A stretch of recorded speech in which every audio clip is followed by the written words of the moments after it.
22nd, 2021, and I'm streaming from the Bronx, right here at the birthplace of hip-hop on Sedgwick. So I just found this lecture last night, well, not last night, was it last night? I don't know, but I have to finish it, and I want us to listen together because it just definitely, I think this is like what is it, TNT? That somehow seems like a conflict. It seems like how do you do that at the same time? But our lovely ladies have managed to maneuver themselves in that position. Who else reaps the benefit of being a double minority subject to both racism and sexism and being oppressed by both the dominant society and her very own black male counterparts, while reaping the benefit status of being the queen, mother, goddess of the black community who is above reproach and can do no wrong? What does that mean? That means not only does she reap the benefits from the dominant society in the source and form of resources, education, and whatnot, but she also reaps the social status that comes along with being above reproach, i.e., you was a black queen, mama, you know, even though you're a crack fiend, you're still a black fiend. We've heard that before. This, to me, is something that is amazing. It's like saying I can do it and I cannot do it, and either way, I'm right. This is, how do you achieve this? The black American woman has managed to place herself at the front of the oppression line, making herself entitled to all benefits, subsidies, and handouts issued by the state and federal government, including but not limited to housing benefits, educational benefits, food subsidies, child care subsidies, etc. Furthermore, she is convinced the black community, specifically black men, that she is God, deserving of worship and free of fault. And where any fault is found, she has the opportunity and is justified in blaming the nearest black man available. As a result, our lovely ladies are doing well in this country, financially, politically. Seemingly, they have total disregard for the well-being of black men and black boys, to the point that they consider themselves an independent, autonomous group. On the other, I must say that this was already said by Dr. Scheherazade Ali in the 1980s, and you know, it's good to hear it in you know, on a man's voice, you know, and it's always good to listen again, because it's not about just listening and storing information in the mind. It's about you know, internalizing, because this is not information. This is like, this is everybody. This is everybody. There's ramifications from this weaponization. And black men, although having made tremendous strides against all adversity, are still suffering and need targeted programs, subsidies and benefits, but they are being hoarded by our lovely ladies. So the question's presented, okay? How did black... I'm sorry that I interrupt, but you know, we just had that a couple months ago. We legalized marijuana in New York, and right off the bat, they say 50% of the licenses are gonna go to women. 60% of the licenses are gonna go to women, and from the remaining 50%, then there's gonna be, like, you know, minorities and everything, and very purposely at the end of the line is always heterosexual African American men, I'm sorry, heterosexual black men.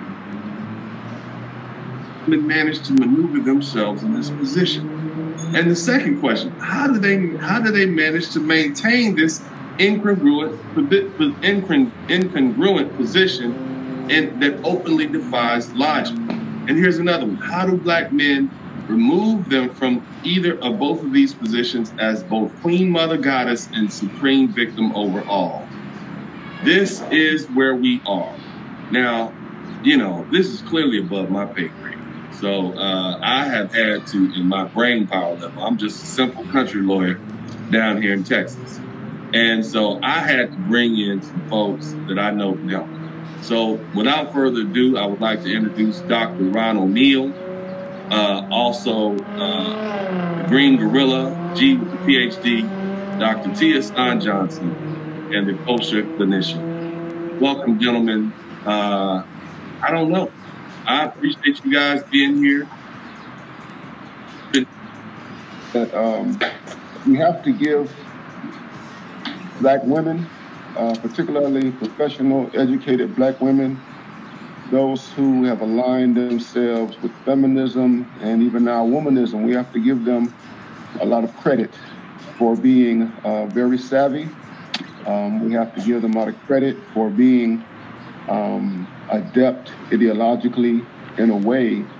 Well, I question that, is it really them, or is it like, because this kind of question, this pop up in other times during this conversation, how this happened, and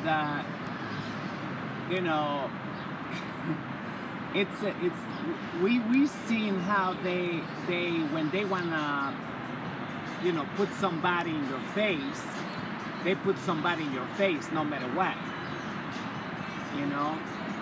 so I wonder if it's all their credit, or do they actually have male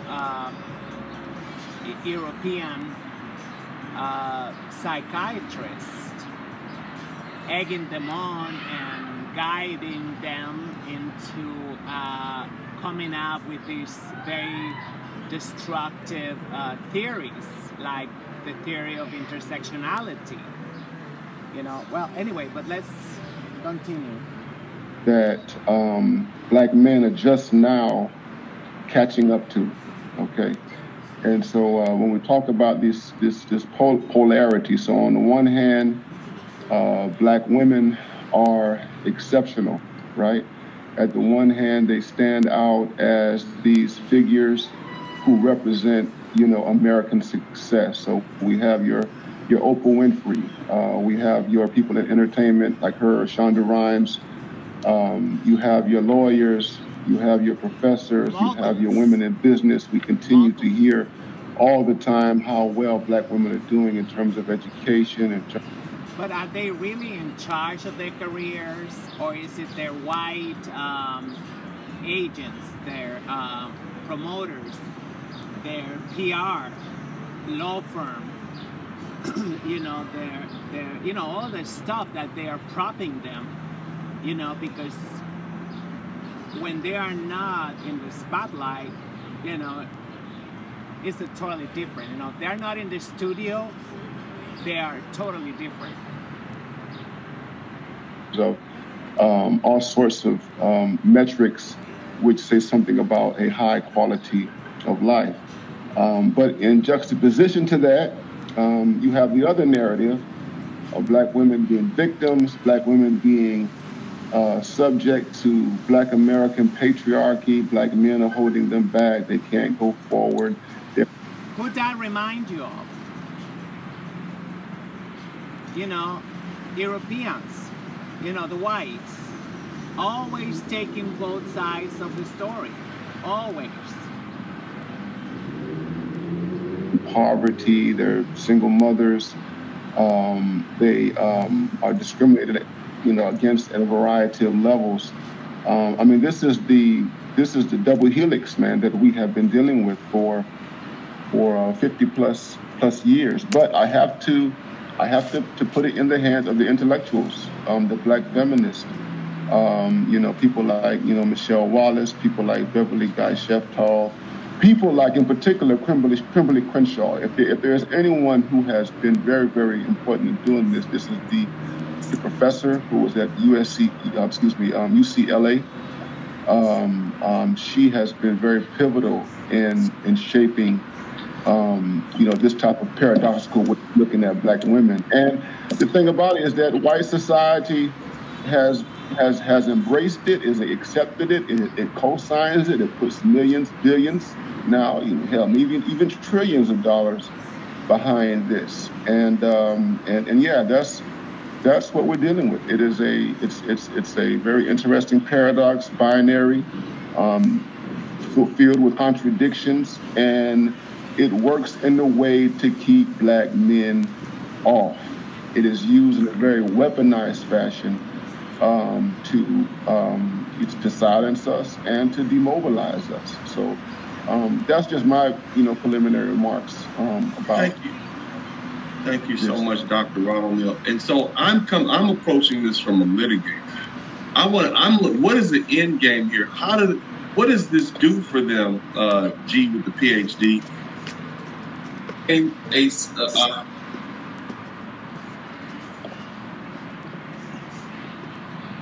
I think we got some sound issues there. Show on my channel, the Kosher Clinician, called Empower to be Depowered.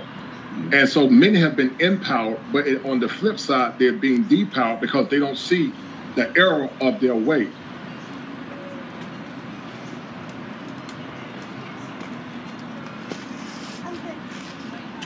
The godless complex,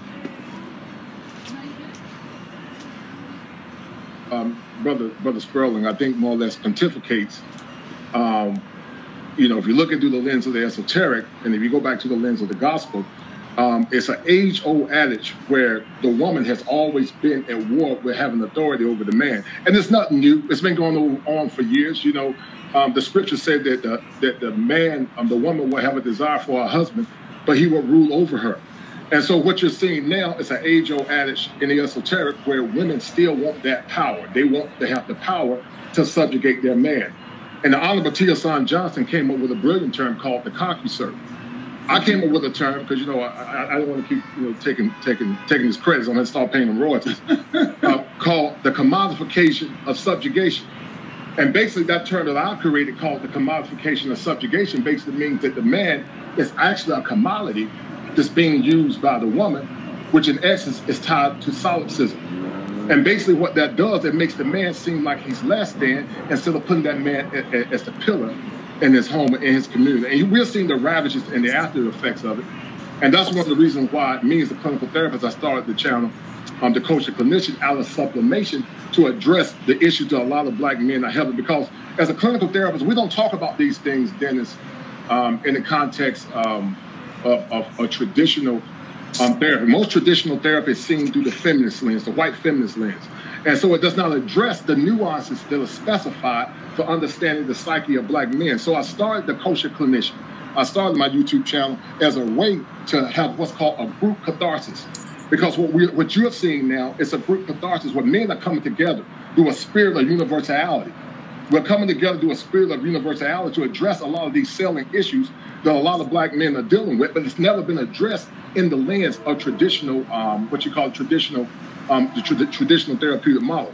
So what I'm doing, I'm more of an outlier, because what I'm doing is somewhat dangerous because it does not adhere to the PC norm. But I've more or less determined it's a mandate, because I've always had a burgeoning love and a burgeoning desire to see black men empower and black men liberate.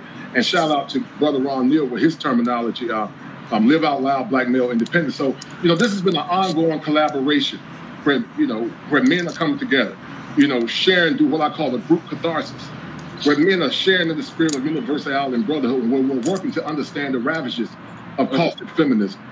Thank you so much. I appreciate that, Kosher Clinician. Dr. T. Hassan Johnson, are you there? Can you hear me? I can hear you. Can you hear me? Yes, sir. I think this is all about money and power, because I assume yes, of course. But not entrepreneurs. You know the story. You read the rhetoric.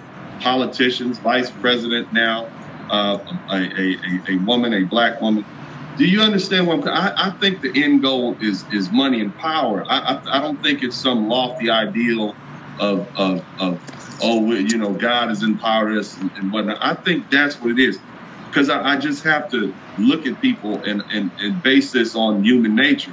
People once vested with power and once given money don't want to give it up, and that is not something and I think Black American women are subject to that. What are your thoughts on this very complicated subject? You can pick it up where you want to, Doc. Well, first, thanks for having me on, man. I appreciate it. Second, I wish everybody well. It's good to see you brothers here. I'm parked in an area where I got security driving around me, so I'm trying to make sure they don't mess with me. Anyway, but look, I think the way my brother Green Gorilla put it the other day in his last video, when he talked about Kamala getting into office, he said something that few people have the courage to say. And basically what he said was, this was a token position. And many of our sisters are willing to take token positions because you're right. They are opting for power. What we have seen happening, especially in the last 6 years, most particularly with the rise of BLM, has been a coup for all intents and purposes. Many of these Black women have been trying to create and push a coup for power.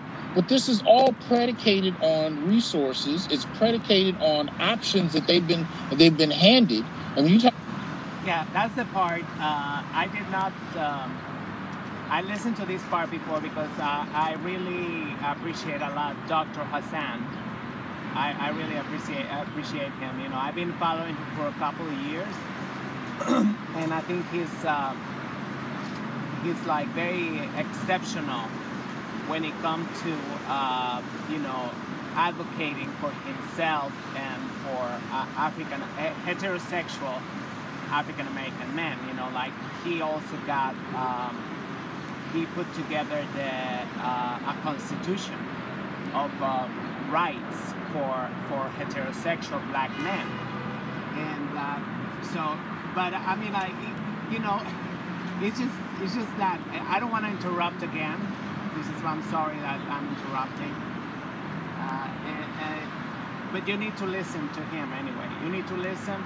Like I say, you know, I know you might be frustrated right now saying, why are you cutting it off? Why are you cutting it off, right? You feel like, no, you need to listen many, many times so you can really catch what's going on.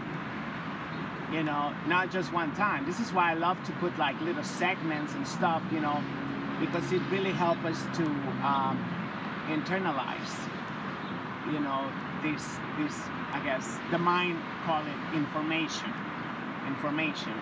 but it's life. It is life. This is an instrumental part of, you know, how we stay colonized in the mind. So he put it out there like, you know, oh, this happened, these are tokens, and, you know,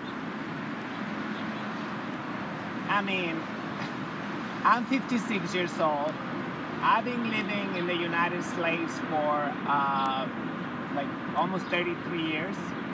So it's kind of like, you know, come on. But I know there are scholars, they got doctorate degrees, PhDs, I don't know what they say that, you know. But come on, you know, I just wanted to make that parenthesis. That's not about that. These are buckets. These are buckets of sperm. You know, these are like, you know, you gotta be explicit. You gotta be explicit too, because we're talking about moral integrity. We're talking about a total lack of it. Total lack, you know. And I see it every day. I see it every day. You know, I've been talking about, you know, how my friends send me this hour and a half tribute of 83-year-old Congress woman, Maxine Waters, tribute to Megan Stallion for Harper's Bazaar. For Harper's Bazaar. So, and you know, it was not the video. It is actually the opportunity for me how they are all on code. Talking about Bushika, they're all on code. Nobody said like, oh, wait a minute, this woman is promoting prostitution, and she purposely targeting little girls and little boys too, because even little boys, I mean, all you gotta do is you go on TikTok, whatever, and you enter Megan Stallion, and you see tons of babies, you know, twerking, babies in diapers, and they're already twerking to these monsters. Being the most educated, they're not the most educated. They're the most enrolled in higher education. But they've tried to parlay that into some kind of opt for power. See, the irony to this is, you know, especially due to white media, it's predicated on options that they've been handed.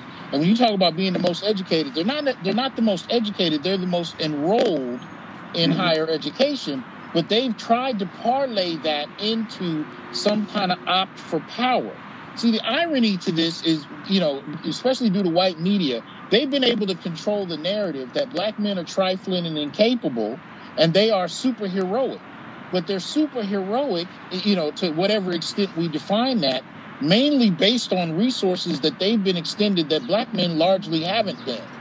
So they still are in many ways. This is one of the reasons they were pushing for Biden to get in office with such intensity. It wasn't just to have Kamala as a VP. It was also because they knew that people like Trump threatened the security that they've felt for decades now with certain types of resources.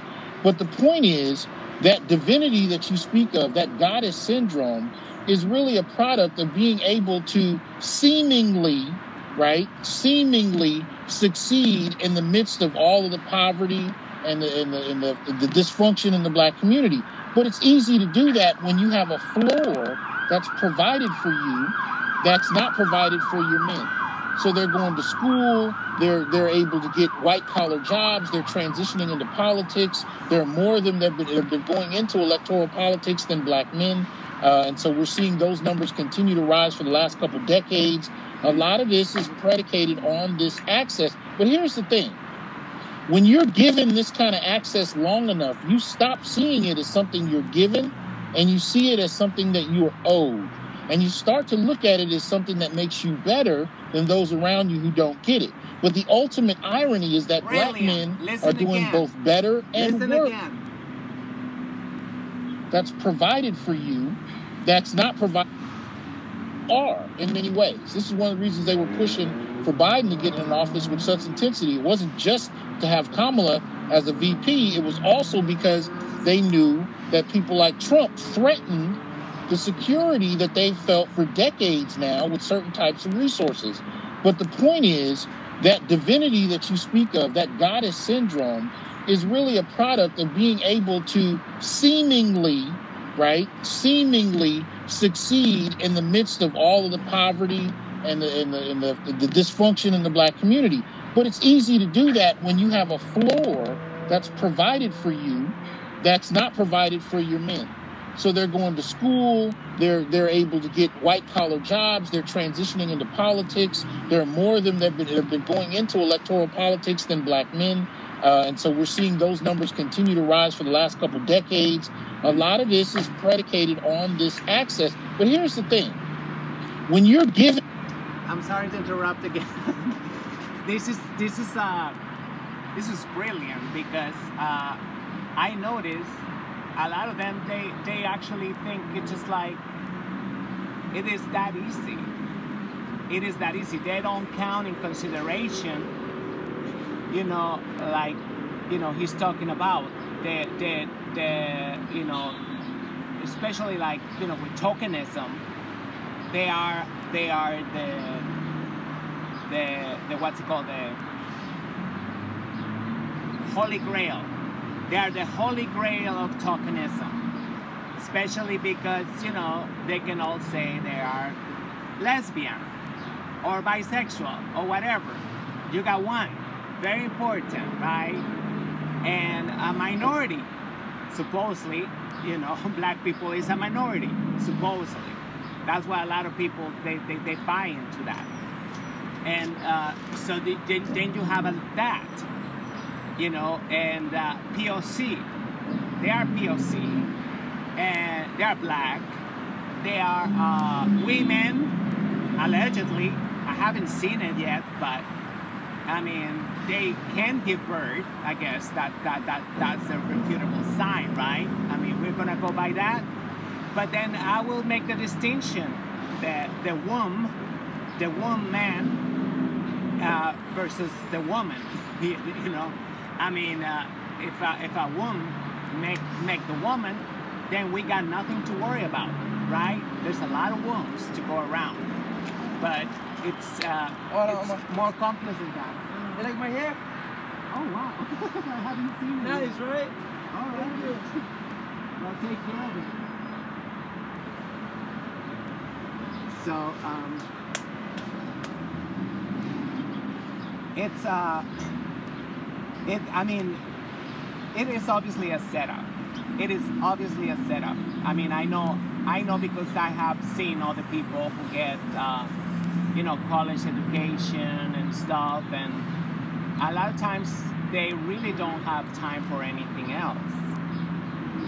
Yet they're always, you know, everywhere, and they're still in college, they're still in university. I mean, it's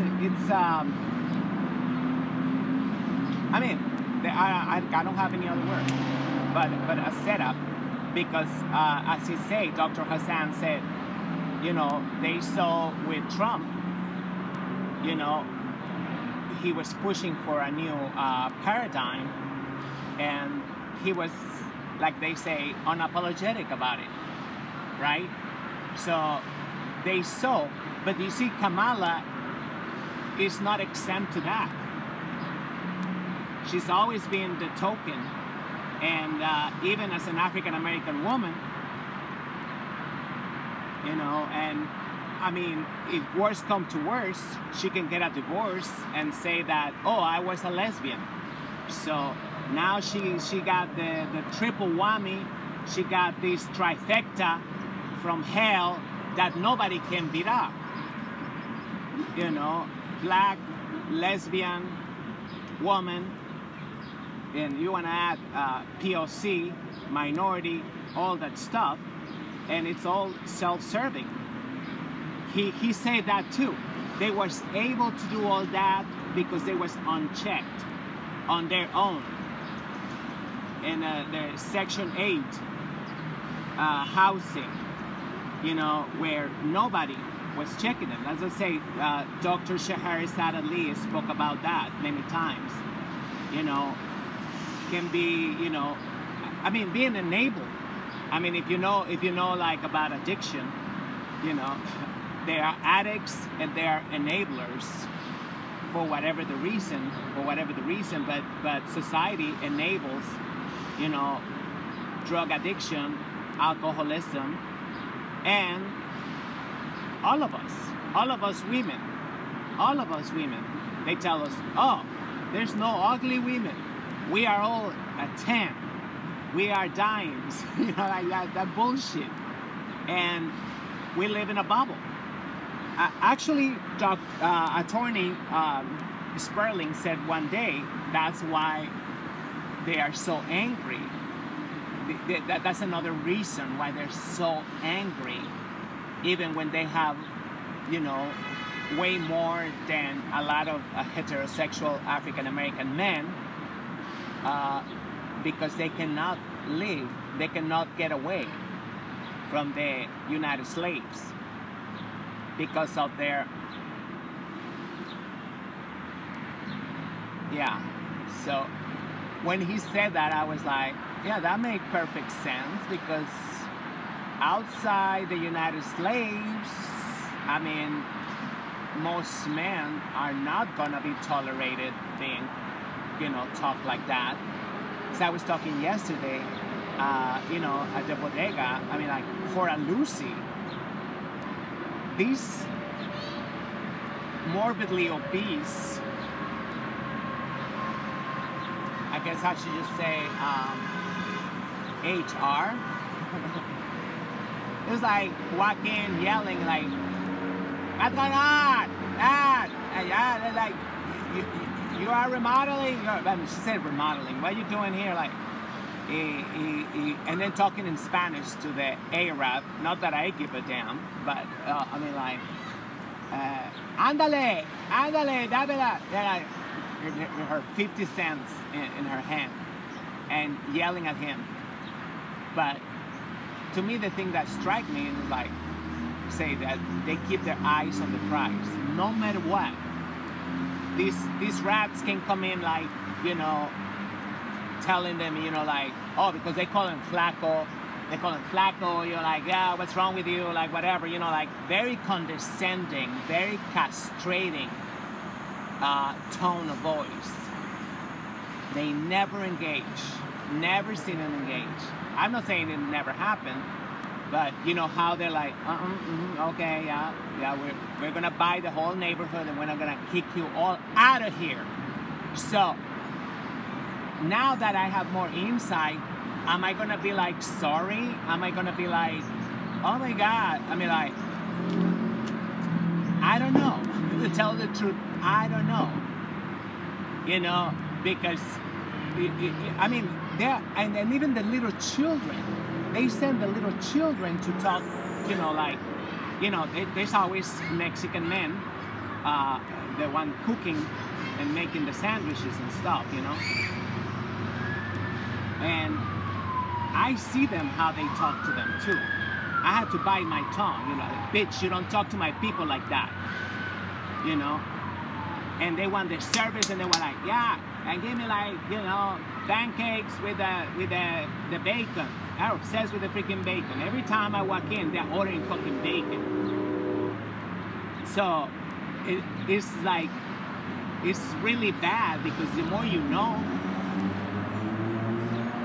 the more you feel like, you know, it's just like, what I'm saying, I'm turning into a monster. It's kind of access long enough, you stop seeing it as something you're given, and you see it as something that you're owed. And you start to look at it as something that makes you better than those around you who don't get it. But the ultimate irony is that black men are doing both better and worse than they are without any help. As far as those of us that are employed from 18 to 65 years old, we make more than they do. There are more brothers with 6 figures than there are black women. But there are also more brothers that are homeless. And that's, I mean, it's horrible. The homeless epidemic and the suicide epidemic among heterosexual African-American men, and the fact that I know so many African-American men that they don't want to have children, ever. And they die, you know, like my friend Quincy, he died 44, diabetic coma, no children. That's no accident. These are men that are disgusted, and they say, well, you know, guess what? This shit's gonna stop with me. And they refuse to bring any more children. There are also way more brothers that are unemployed. But my point is, black men are doing better and worse with no support. But the narrative is that they're superheroic because of the support from the state, and they're able to push this agenda that has been passed from grandmother to mother to daughter, that black men are beneath them and lucky to be in their very presence.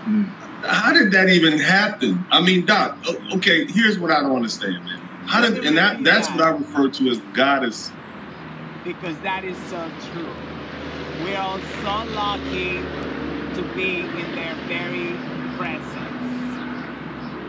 You know, we have had all these characters, all these cookie characters like Beyonce and whatever, like queen, queen, queen, queen, queen, queen, queen of the gutter, queen of the sperm buckets.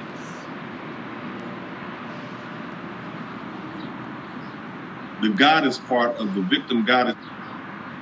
From the state, and they're able to push this agenda that has been passed from grandmother to mother to daughter, that black men are beneath them and lucky to be in their very presence. How did that even happen? I mean, Doc, okay, here's what I don't understand, man. How did, and that's what I refer to as the goddess part of the victim goddess. How can we, how did that happen, and how do we not see it? Here's what I wrote in my note. Black men hold black women in high regard in the black community. Black men often refer to black women as queens or goddesses, not because of their virtues or of a particular woman or accomplishment, something she's done. Instead, these titles are bestowed upon these lovely ladies solely because of the color of their skin and their anatomy.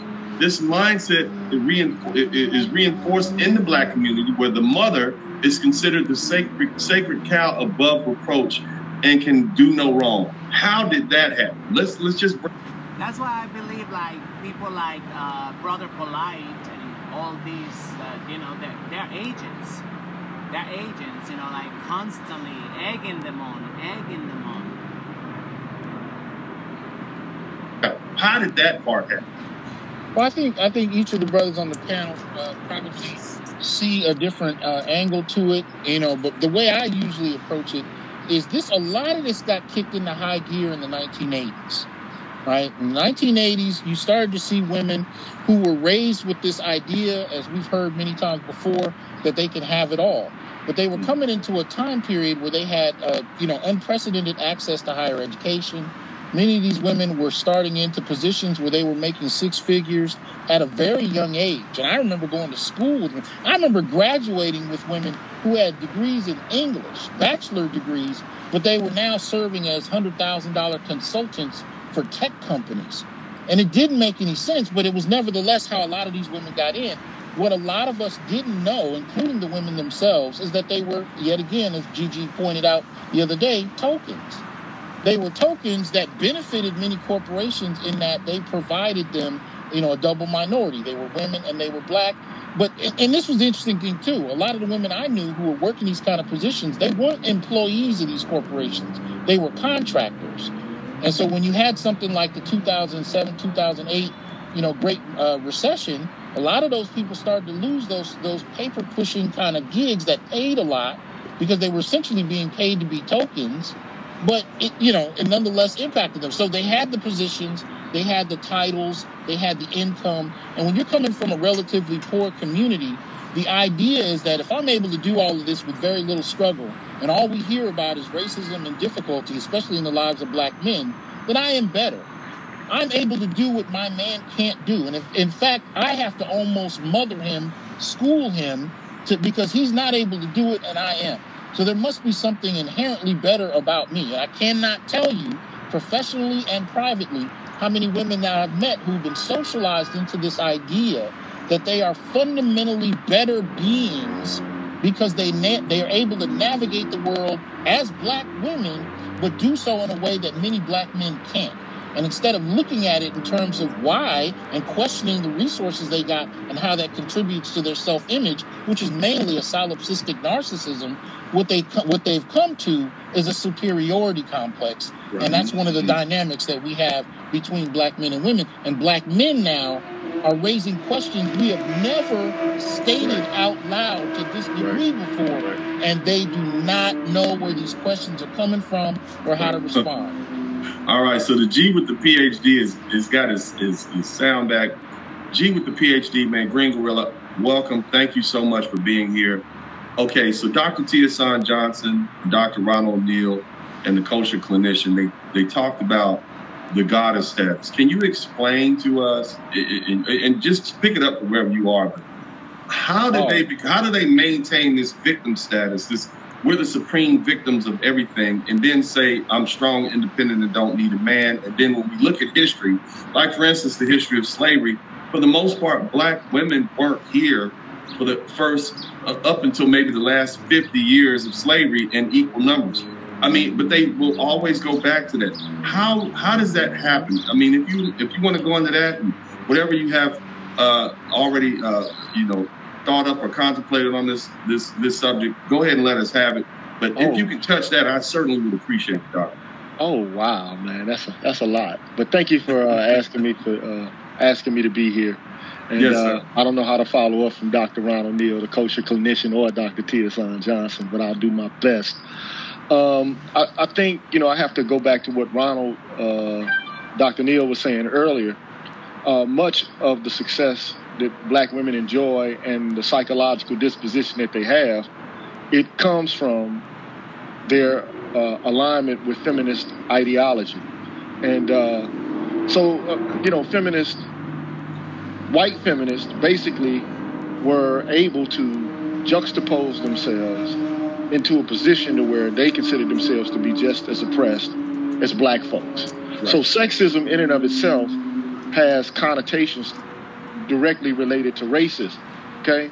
Now, if you just explore the history of feminism all the way back to the suffragettes, all the way up to second wave feminism, all the way up to third wave feminism, and so the early suffragettes were, Elizabeth Cady Stanton, Susan B. Anthony, and what they wanted to do was basically, have the right to vote and the right to enter into occupations and jobs just like the men, and they felt like they were oppressed in that regard. And so what they had begun to do was use racism as a means by which to advance their goals, and they started to talk, pretty derisively about black men, right? And so the idea was, how dare you give black men the right to vote? Now, these are men who fought in the Civil War.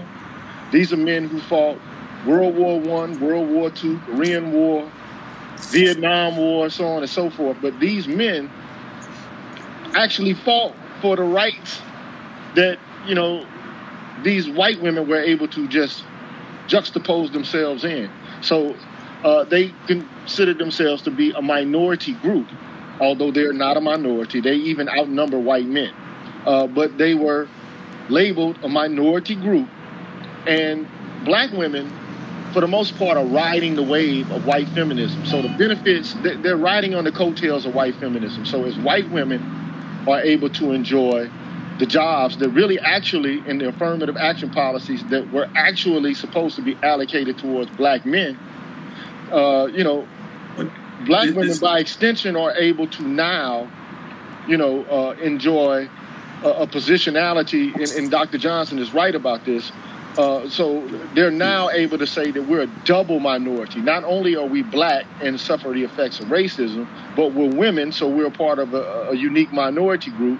And so therefore, we're more oppressed than any other group. And if you tie lesbianism to that, and you put classism on top of that, well, then they're quadruply oppressed. And this is why, I always refer back to the Combahee River Collective statement, because this is a statement in which black lesbian feminists asserted that unless they were free, nobody else will be free, because they will, upon, securing freedom, have eradicated all forms of oppression that exist. Now, I think this is delusional. It has no basis in historical reality. It's anachronistic. It only looks at a particular slice in time, but it's a catchphrase. That's what feminism do. They pick a headline and they run for centuries with that headline. If you look at the history of war and genocide, you'll see that the primary group that is allocated for the most severe forms of violence, oppression, exploitation, marginalization are battle-aged men. And this is why the work of Dr. Tommy Curry is so important, right? But the point is, they get to claim the victimhood status, but then they get to assert that they're goddesses by virtue of the fact, like Dr. Tia Johnson says, because they're able to do better and they have more access to power socially, politically, than black men do. And this is primarily because of family law. Is due to a whole, you covered it. They're a protected class. That's what I've been talking about, a protected class. I made 2 videos about, 83-year-old Congress woman, Maxine Waters, tribute, hour-and-a-half tribute to Megan Stallion for Harper's Bazaar. And both videos was taken down in 2 hours. In 2 hours. So talk about a protected class. I never seen that. Yeah, I put complaints to remove videos. Never happened. This one was like instant. Quite often on your show, child support law, have more access to power socially, politically, than black men do. And this is primarily because of family law, is due to a whole. You cover this quite often on your show. Child support law,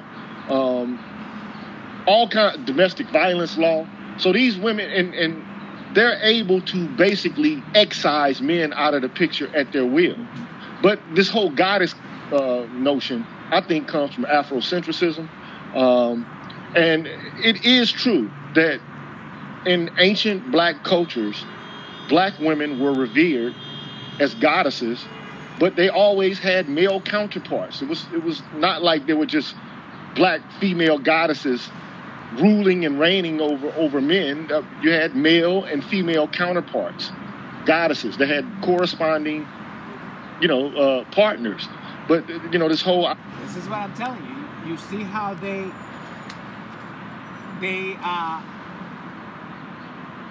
spin shit around. But I wanted to talk about what he just said, and I just lost the train of thought. I lost this train of thought. I'm sorry. So these women, the work of Dr. Tommy Curry is so important, right? But the history. Yeah, shout out to the great Dr. Tommy Curry. He was the first one I heard talking about, how much these investigations was, this research, this studies. He was the first one that I heard that there was like dissecting this shit, War and genocide.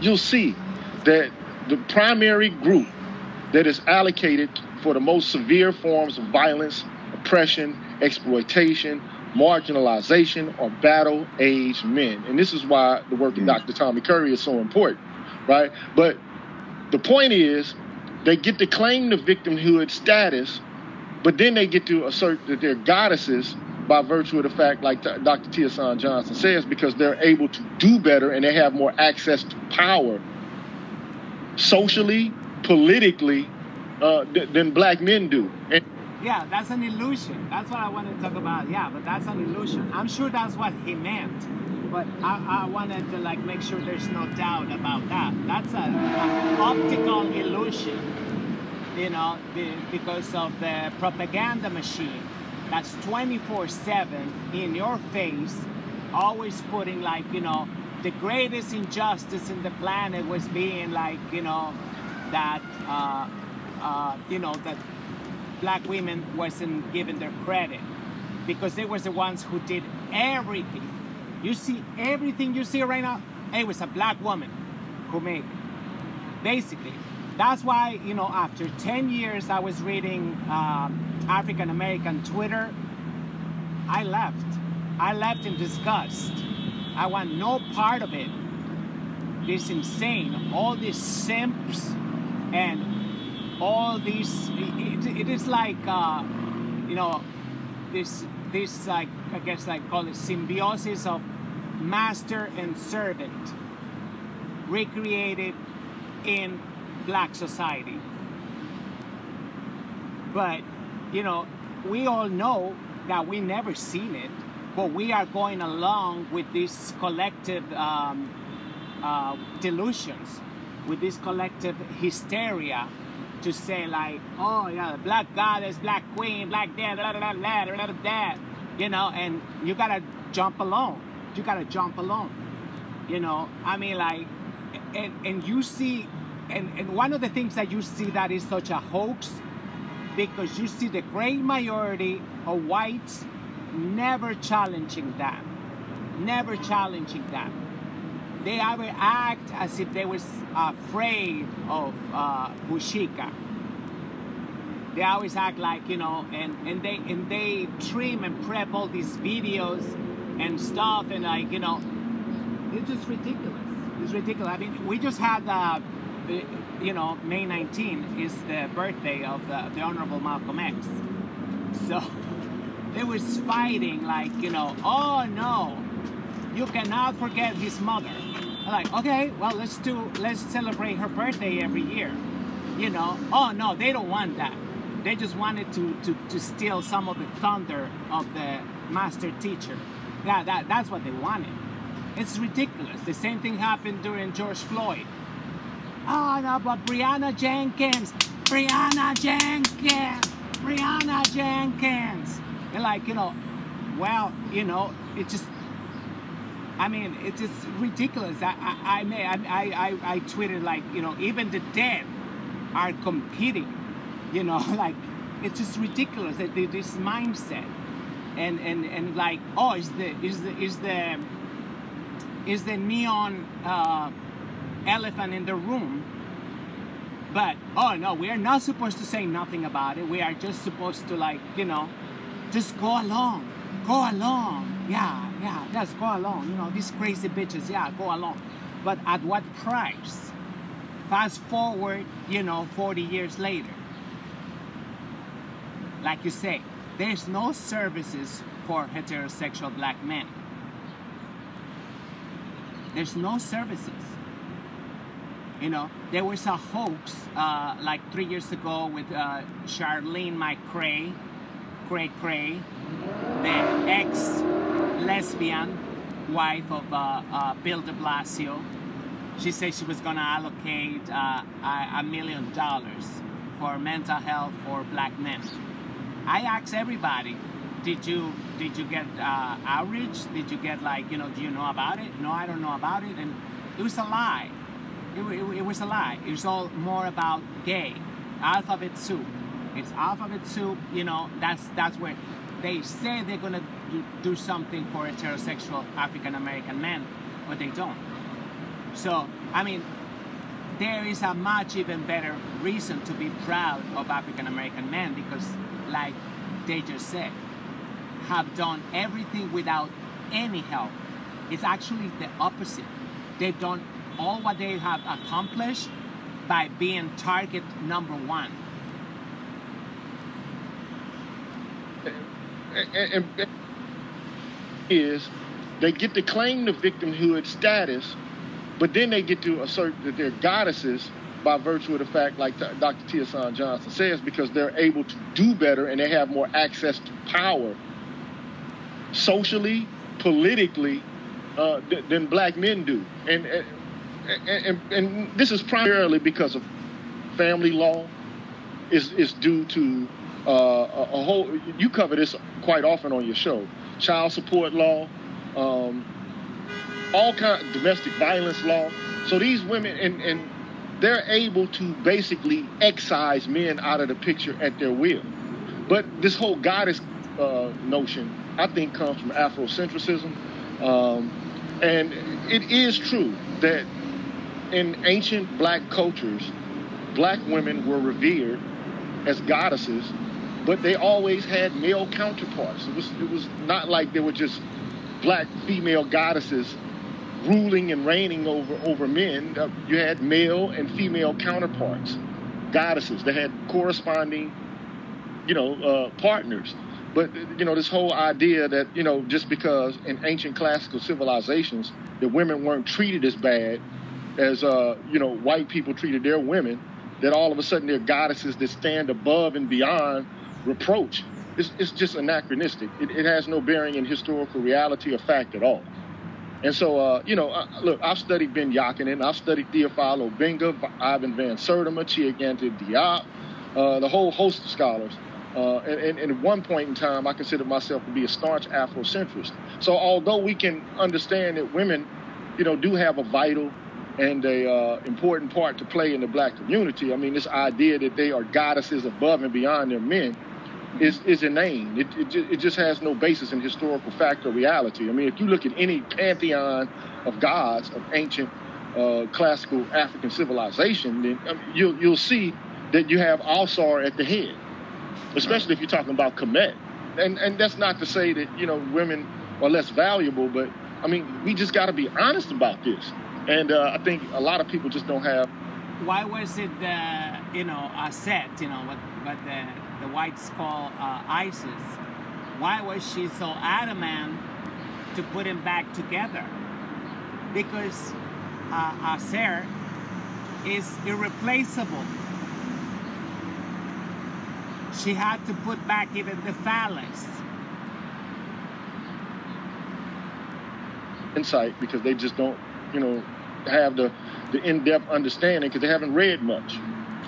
Thank you, Doc. I want you guys to take a look at some, I'm going to call it propaganda, but it apparently is a video that's circulating on TikTok. And this is more of that victim status propaganda. It's almost like we get a heavy dose of it each and every time. Note first, you got this beautiful young black. Well, that's kind of long. That is kind of long. I don't want to play it, but I want you to think about, why they're so comfortable with this identity. Because one thing is to be victimized, and another very entirely different is to be a victim, to assume that identity, and even worse, they carry like a flag. So I'm gonna fast forward. Yeah, she go like, it's the same thing, that I was telling you. Butch, history, facts, very like, just picking up. Let's hear the review instead, because yeah, that was like very long. It's the same lies we all heard already from feminism.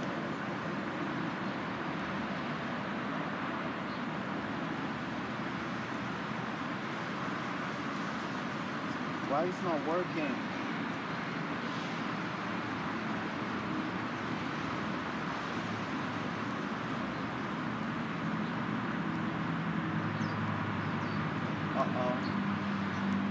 There's no sound. Oh. This, and we're going to give that to you. Then, what I think that happens, what happens if you do that, and I'll go to Dr. T.S. Johnson. Cherry picking history. Well, there are no major differences between. This is hard to. For example, black women.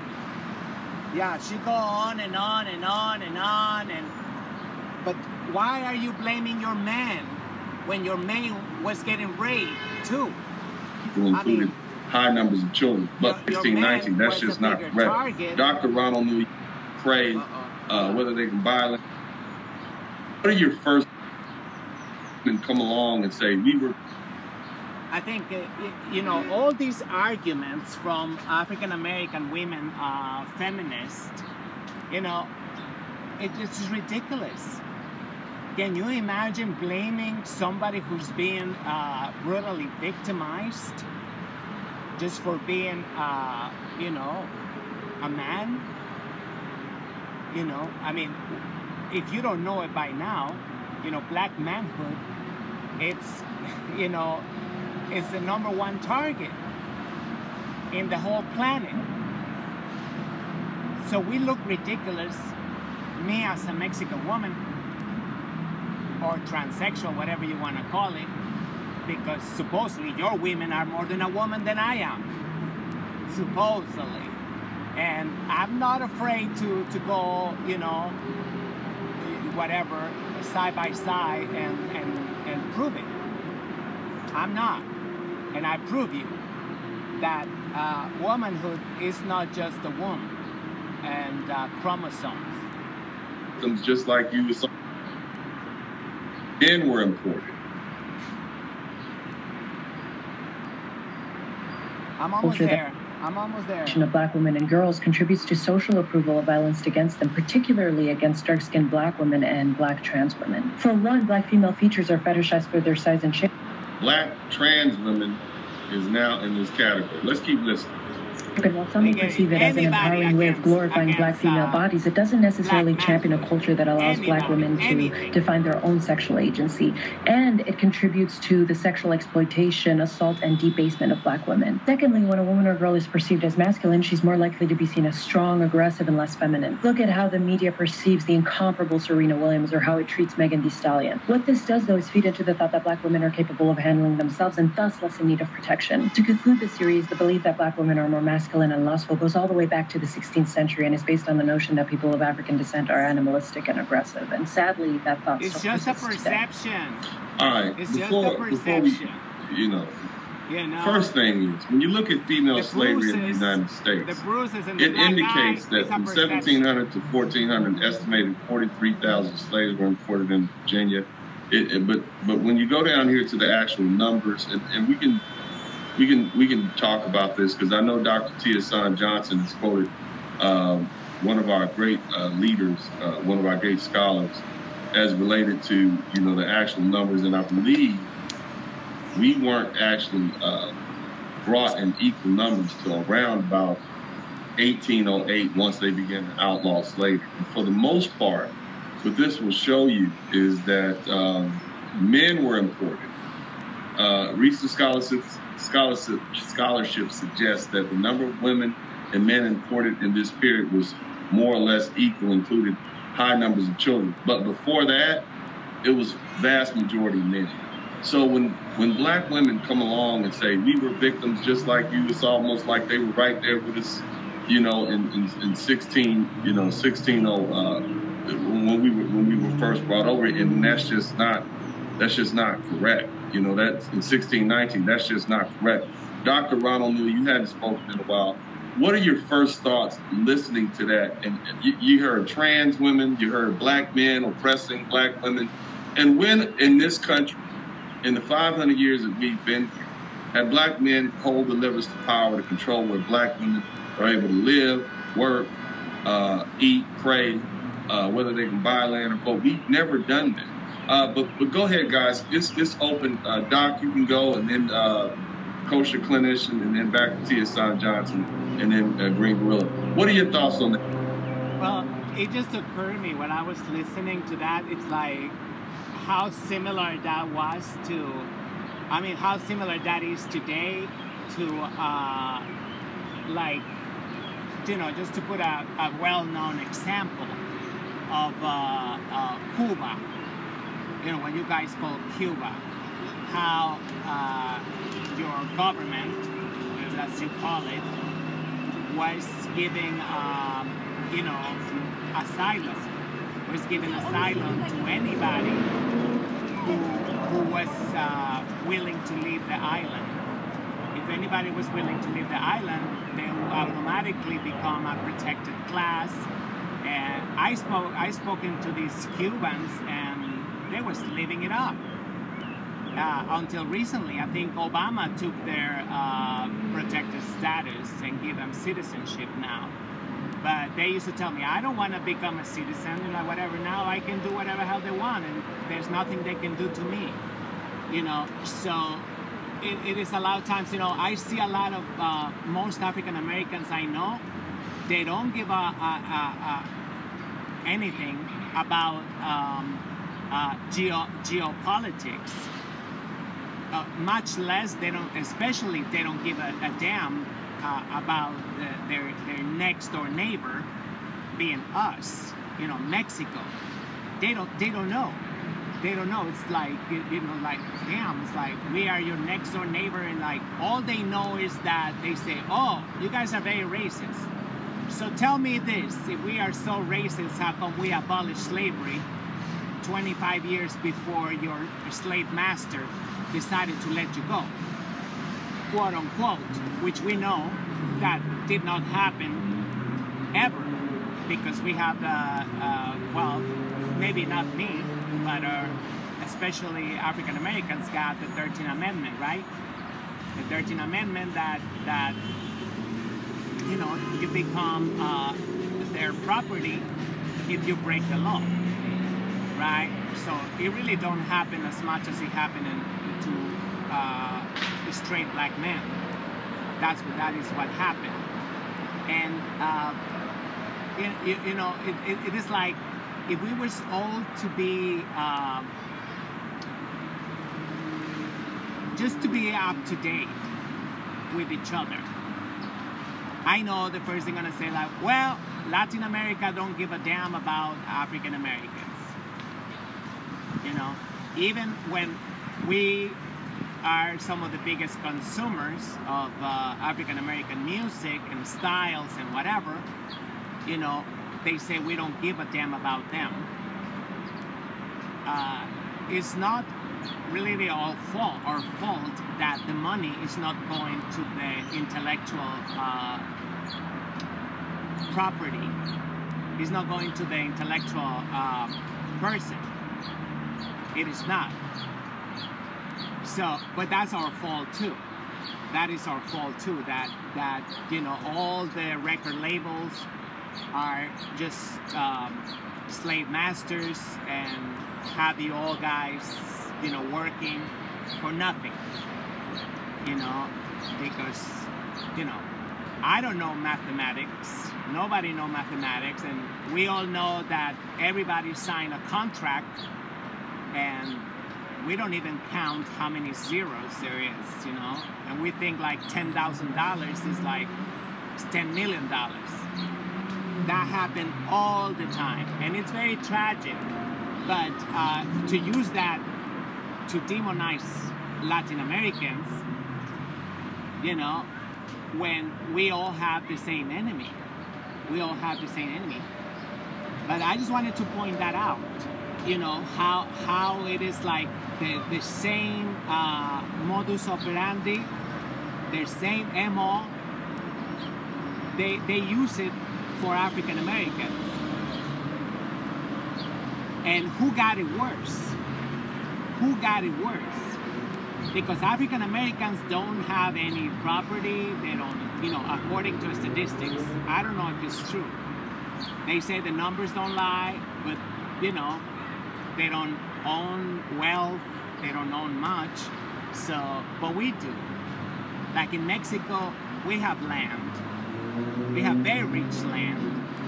And even so, your government, your slave master, stole more than 60% of our land. And African Americans are okay with that. But they want us to get on board for them getting reparations and to condemn chattel slavery. So we're trapped in a vicious cycle that nobody wants to budge. Nobody wants to, like, you know, wrong is wrong, period. But most African Americans I talk today, they're like, you know, fuck everybody else. Fuck the shithole countries. We gotta have our shit. You know, we're addicted to Dollar Tree. We are addicted to the sneakers. We are addicted to the wigs and all that shit, and we gotta get it. You know? And that's how you are funding terrorism abroad. And every time I bring this up to African Americans, it's like, you know, when is it gonna be any accountability? Are you victims? Because there's talk about victim, and they're like, you know, so if you're just a victim, then you gotta shut up because you're just a victim. We gotta realize we all been victimized, but we are not victims. But I'm telling you, I'm yet to find a single African American that actually give a damn about, you know, let's say 2 years ago, the United States orchestrated a coup d'etat to oust President Evo Morales in Bolivia. I was thinking, like, you know, shit, that happened in real time. We was able to see it. It was on social media. There was millions of people who came across a tweet that was informing them what was going on in Bolivia. Only a handful retweeted that. So they are consciously protecting their master because, you know, they're drug addicts. You know, I mean, they're addicts. I mean, I'm saying drug addicts, but there's an addiction. And like, what? You want me to condemn imperialism? And then what? You know, we already saw Monique on that movie. You know, she was like,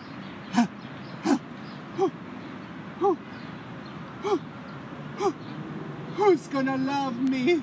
Who's gonna love me? Selfish, motherfuckers, selfish. You know, I mean,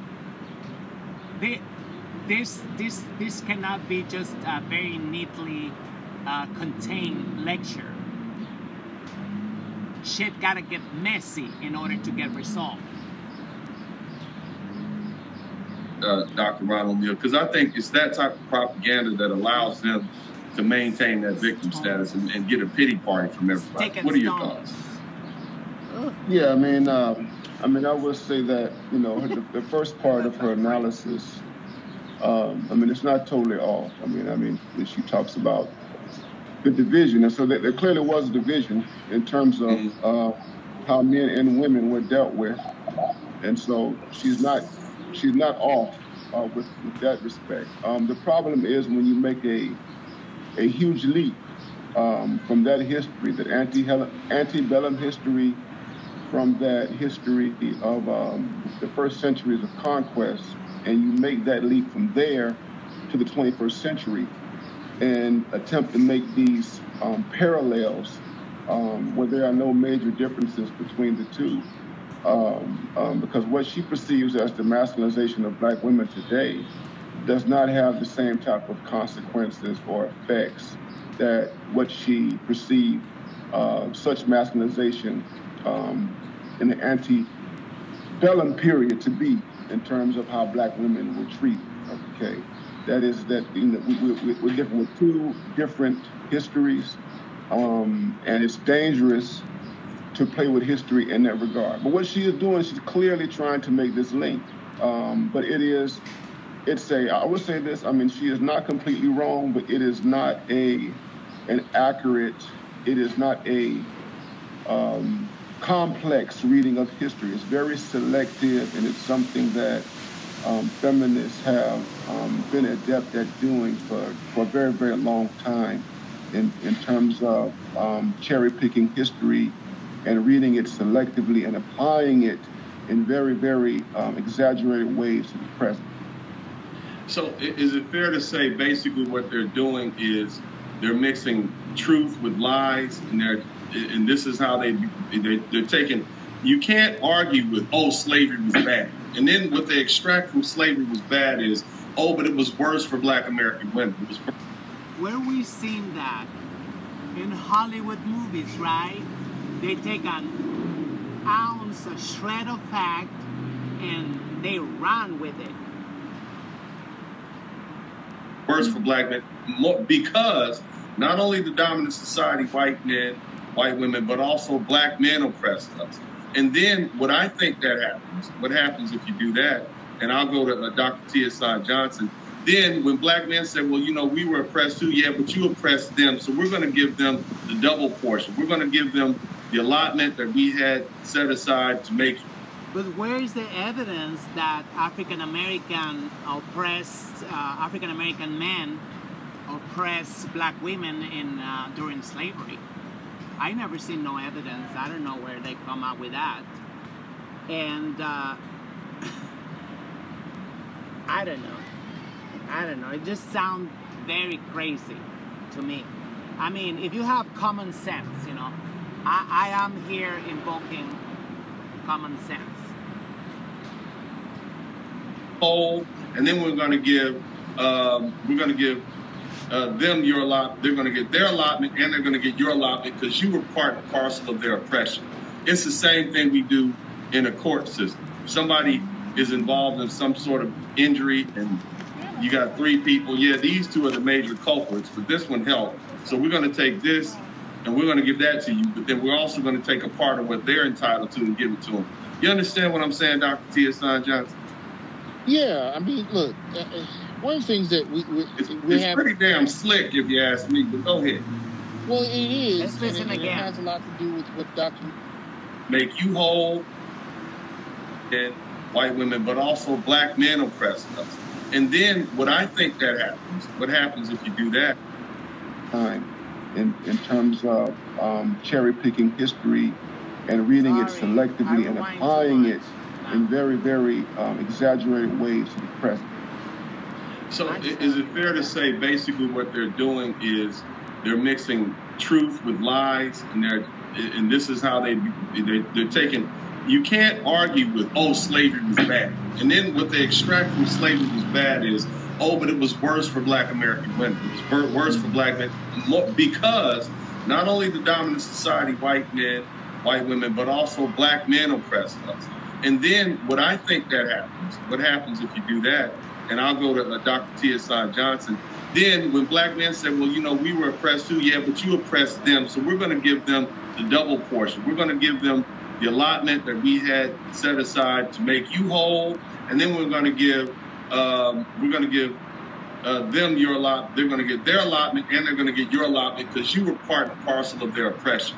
It's the same thing we do in a court system. If somebody is involved in some sort of injury and you got 3 people, yeah, these 2 are the major culprits, but this one helped. So we're going to take this and we're going to give that to you, but then we're also going to take a part of what they're entitled to and give it to them. You understand what I'm saying, Dr. Tia Johnson? Yeah, I mean, look, one of the things that we have... It's pretty damn slick, if you ask me, but go ahead.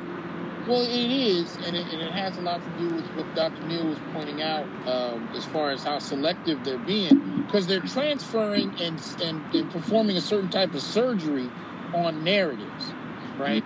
Yeah, but remember, this is not our language, it's their language, and we have to do everything in their language. Until we don't get off their language, we all gonna be screwed, you know? That's what the Honorable Malcolm X said. It's the language of liars.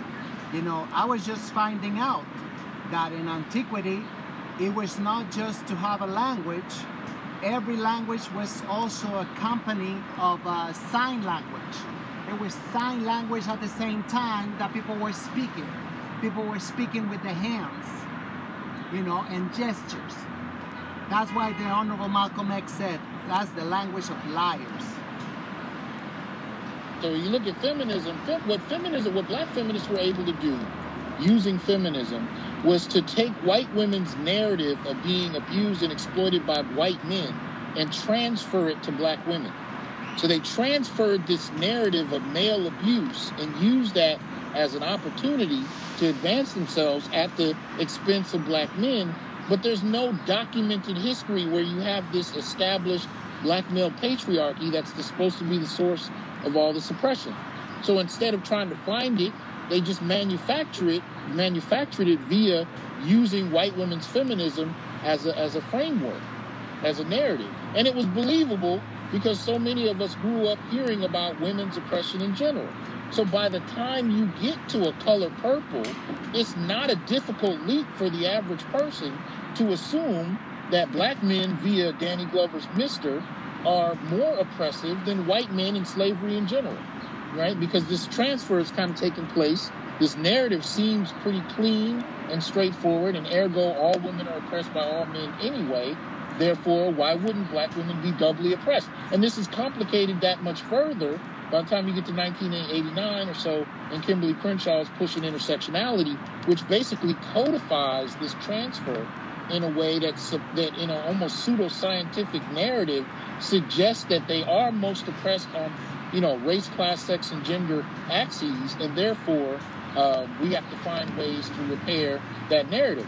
This is why when you start talking about what BLM is doing with over $90 million that they've got just in the last year, this is why they're able to get those kinds of resources and leverage it mainly to Black LGBT organizations, because these narratives have been used to such a degree that Black men become almost irrelevant even when our deaths are the reason people are even paying attention to the conversation.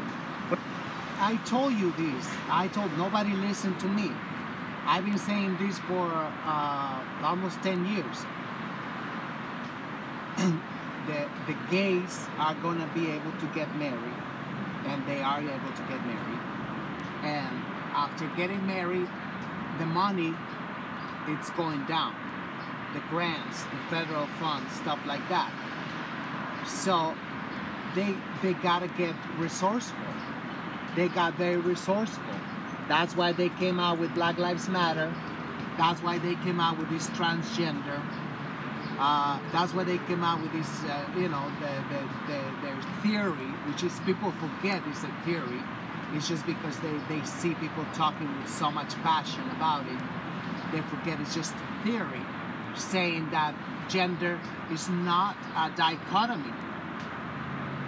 The gender is a spectrum, and that there are billions of genders and endless genders and whatever, and each gender is going to have their own non-profit system, and they're all going to be milking forever the cow of dollars, you know. But people, they don't listen. They don't listen. They don't listen. You know, like they, you know, but there were so many people whining about that. Mr. Darren Seals, the King Seals. You know, it was like so many people whining about this shit, and like, you know, it really don't matter. Nobody stood up. Nobody spoke up, and the only ones who spoke up, they are dead now. Doc, why don't we as black men do something about that? Like, we can clearly see they're using our deaths to get rich and buy real estate and promote an agenda for. Why don't we stand up and do something about it? Because at this point, nearly 80% of the children are born to single mothers. So basically what you're talking about is contradicting and arguing with your mother and your grandmother, which we all know as black men in the black community is sacrilegious, right? You know, that's the way we're raised. So we're raised... Stand up and do something about it. Because at this point, nearly 80% of the children are born to single mothers. So basically what you're talking about is contradicting and arguing with your mother and your grandmother, which we all know as black men in the black community is sacrilegious, right? You know, that's the way we're raised. So we're raised by the very women who are doing this, and we don't often know how to challenge each other. We challenge each other as men all the time, but when it comes to challenging women, we are wholly unprepared. And I would argue to some extent white men don't fare much better, but they have a different narrative. You know, we have, their narrative is rooted in a certain type of chivalry, so they have problems dealing with confronting women. Our narrative is rooted in our mothers teaching us about female superiority and male inferiority. That CompuServe notion comes from that idea. We are lesser beings. So, you know, so that's what it is. Explain to us, and I mention you all the time. The battery went down. Explain to us how black mothers go about doing that in the black community, please. And then we're going to go to the kosher clinic, the kosher clinician, and then back to G with PhD. Go ahead. How do black mothers do that? What do they do to make us believe in the CompuServe? Well, all you gotta do is just play them in the house, you know, Mary J. Blige, Beyonce, all that freaking bullshit, you know, basically. You know, watching every movie, everything, you know, they are bad bitches. And, you know, it's like, it's sad, you know, to see. I have to get away from some men because they're so emotional and chatty, and it's like, damn, it's just like, it's I guess, you know, I guess I'm also used to different type of men, that, you know, the new generations are like, and that shit's very scary, because a man cannot be emotional. A man cannot be emotional because he's gonna kill you. If he start fighting like a woman, but with the strength of a man, it's just like, and he's gonna like succeed. A bitch might not succeed, but you know, like, it's just a mess. But let's listen to this perspective. They do to make us believe that we are a lesser class within the black community. How do they do that? Well, one of the things they do is prioritize the girls, especially when it comes to career, when it comes to, you know, heading the family. They prepare their girls for leadership. They prepare their boys for service. So boys come into it learning from direct relation. Shit's been normalized already. I mean, I expect, you know, like, you know, black women got jobs in, you know, white collar, and I'm used to see an African American man just, you know, manual labor. With their mother, all the way to the women they grew up and tend to choose, which in many instances reflect their mother anyway. You know, this idea that your job is to serve, and your job is to serve her emotional well-being as well as her physical needs. So you really kind of come into this learning that the most you can really bring a woman is sexual satisfaction and protection to some extent, but you are not in a decision-making capacity. You are not to be taken seriously. And in effect, ultimately, you are interchangeable.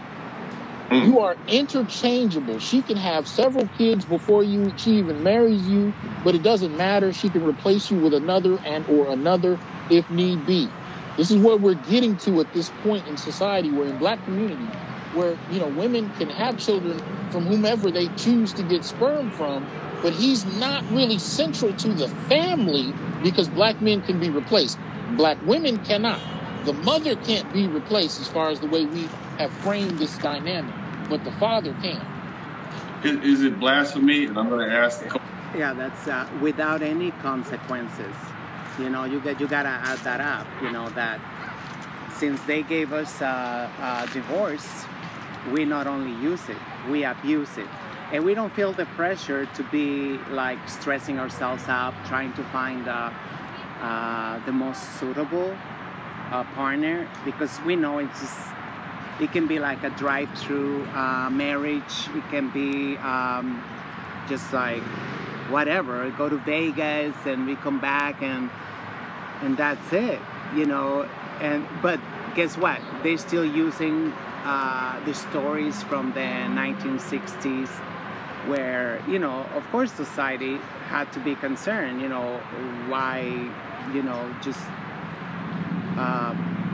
divorce becomes so accessible. So they still play in the movies. It's like, oh my God, we've been persecuted, you know, we've been like all this and that.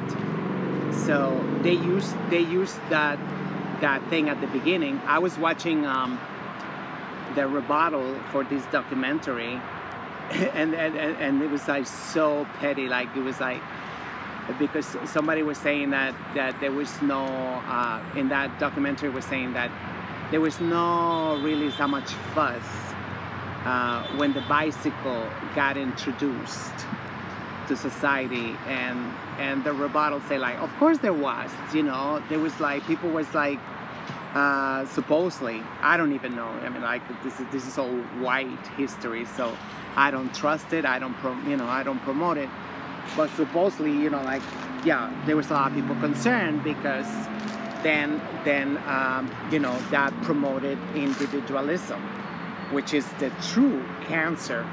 That is the true cancer that's left off from colonization.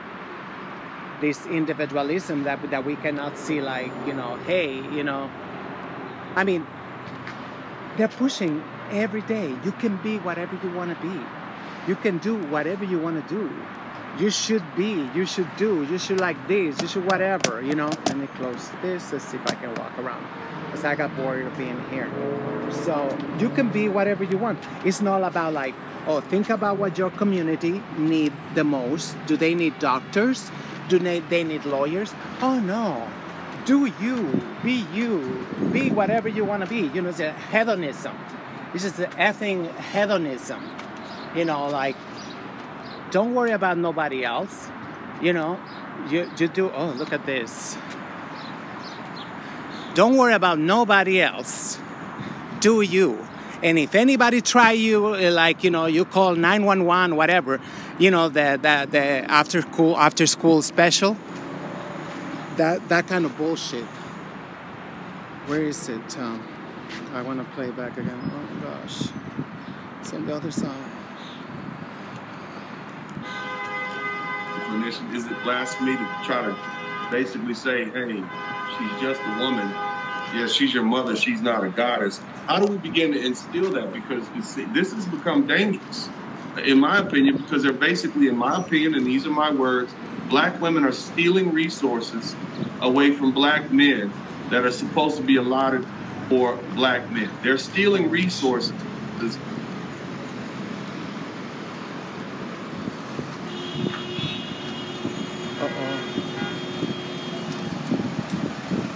Something happened on the way to heaven. Oh, I can cross now? There's a traffic jam.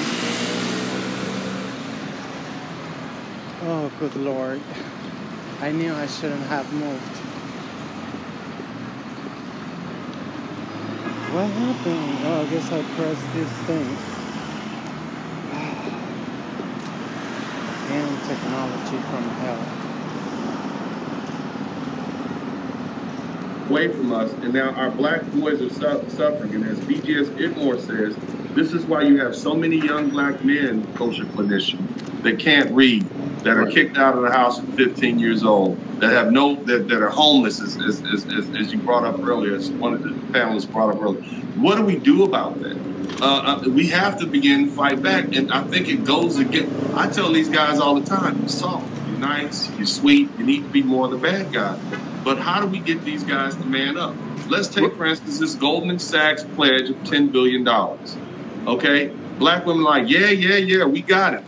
Now, when we had that My Brother's Keeper idea that was proposed by former President Barack Obama, black women came out of the woodwork and said, oh, hell no, and they shot it down.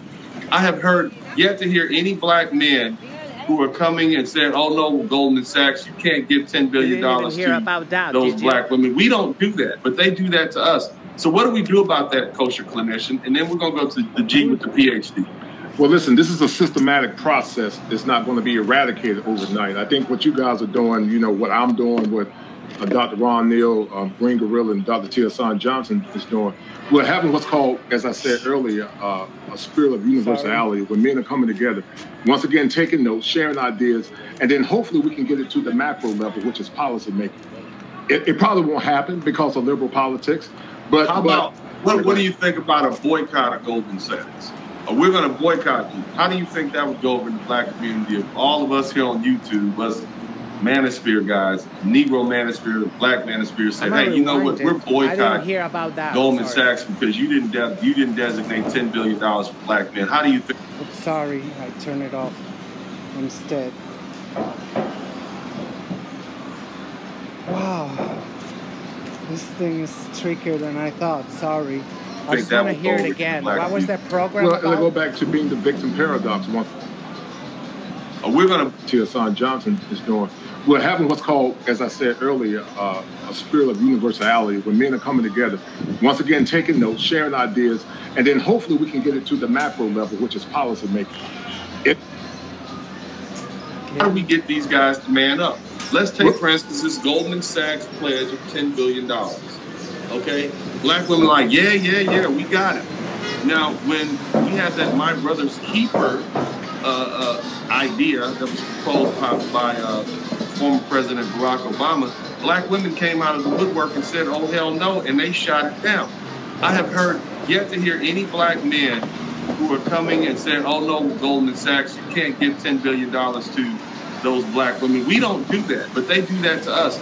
So what do we do about that, kosher clinician? And then we're going to go to the G with the PhD. Well, listen, this is a systematic process. It's not going to be eradicated overnight. I think what you guys are doing, you know, what I'm doing, what Dr. Ron Neal, Green Gorilla, and Dr. Tia Johnson is doing, we're having what's called, as I said earlier, a spirit of universality, where men are coming together, once again taking notes, sharing ideas, and then hopefully we can get it to the macro level, which is policy making. It probably won't happen because of liberal politics, but how about what do you think about a boycott of Goldman Sachs? We're going to boycott you. How do you think that would go over in the black community if all of us here on YouTube, us manosphere guys, Negro manosphere, black manosphere, said, hey, you know what, we're boycotting Goldman Sachs because you didn't designate $10 billion for black men. How do you think that would go over in the black community?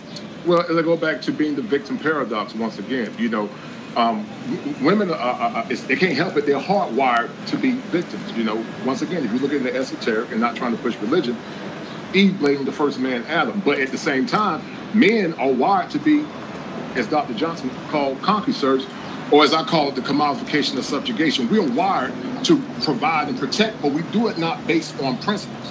And see, it's a thinking error, Dennis. You talked about the SIP chip, but I call it the unconscious pathology or the conscious pathology of simping. And that acronym means sacrificing important masculine principles. And so men sacrifice important masculine principles because they lack the tutelage of men like yourself and other men that teach them that they are worthy. And because of that, they've been hardwired through a system of matrilineal succession to adhere to the dogmas of their moms instead of adhering to masculine principles that inspired them and empowered their self-esteem. A lot of men have low self-esteem. And I did, you know, what I'm doing as a clinical therapist, allocating to help these brothers get to the next level. So it's all in the wiring. It's part of their hard drive. Their hard drive is to be the victim. Our hard drive is to be the savior. But it's called...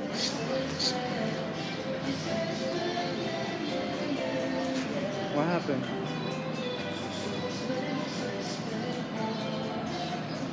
He keeps turning himself off. I wonder why. Oh, thank you. We got to come up with things or acronyms. Oh, sorry. I turned it off to myself. I'm so used to turning this thing off. And it automatically goes to another page. That when we get tempted to provide and protect, we got to ask ourselves the question, how does this benefit me? Because a lot of men are dying, they're going to the grave because they don't have principles that are predicated on helping them become better. So the way we get it done is to continue to work together as a team, to continue the conversation. I think it's at the grassroots level right now, but it's definitely morphing into something great. This is unparalleled, in my opinion, in human history. It's very unparalleled. And so, yeah, go ahead. No, well, I was going to ask GHG, PhD. So is it fair to say at this particular point in time in the United States, as far as the fight for resources allocated to the black community, our adversary is these lovely ladies of ours? Is it fair to say that, PhD? Or if not, maybe I'm being too harsh. What are your thoughts?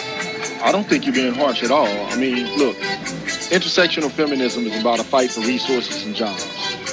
And that's exactly what it is. I mean, it doesn't get any deeper than that. That's exactly what it is. But going back to comment on the lady's video, you know, yeah. Look. Not again. Why? I'm not touching it. Am I touching this thing?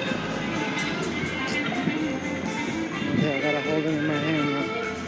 I'm almost there in the park. I wish this had a pulse. I wish this shit got a pulse. Oh, gosh. We just have to be realistic and accurate about how we portray slavery. I mean, one of the things that she did was she separated women from men in the experience of slavery. And it's true that, like Dr. Ronald Neal said, men and women were treated differently, but women, because they were the birthers of children, were given a privileged status over men. And look, all you got to do, so there's an article written by a scholar, and one could argue he's one of the founding thinkers of black male studies. I mean, he's part of the canon of that field. And, I mean, basically says, look, the ordeal of slavery wrought many changes in the family of Afro-Americans, including the male and female roles. So the family life of the African model was basically patriarchal. The African model is patriarchal, although a lot of people would like to say it's matriarchal, okay? But it became an impossibility when the slave's existence had to be basically devoted to the cultivation of tobacco and cotton. So the buying and selling of slaves basically is split up families, while the maintenance of discipline on the plantation prevented the husband and the father from protecting his wife and his children against his white masters and other more favored slaves. Let's not get it twisted. Black women were not just field slaves. A lot of black women were house slaves and maids, and they took care of children. And a lot of these women had preferred status on the plantation. But we don't want to talk about that. All we want to talk about is how men and women as slaves were treated exactly the same. It's not the case, okay? It's just not true. And so it is a lie to some extent. And what these women are doing is they're taking intersectionality and reading history from that lens. So what they're doing is morphing history to fit into and other more favored slaves. Let's not get cultivation of tobacco and cotton. So the buying of selling of slaves basically is split up families, while the maintenance of discipline on the plantation prevented the husband and the father from protecting his wife and his children against his white masters and other more favored slaves. Let's not get it twisted. Black women... Sorry that I interrupt, but actually Attorney Dennis Sperling had a lecture a couple of weeks ago on how you know, it is our tendency to look for protection as women, obviously, because we are just wired that way, you know. It's a lighter, I'm sorry, I have to pick it up. You know, we are just wired about that, and that's one of the traits that we must what do you mean, like confront, and we must be they say, like, you know, like White said, Achilles heel. So yeah, that is one of the worst traits that we got.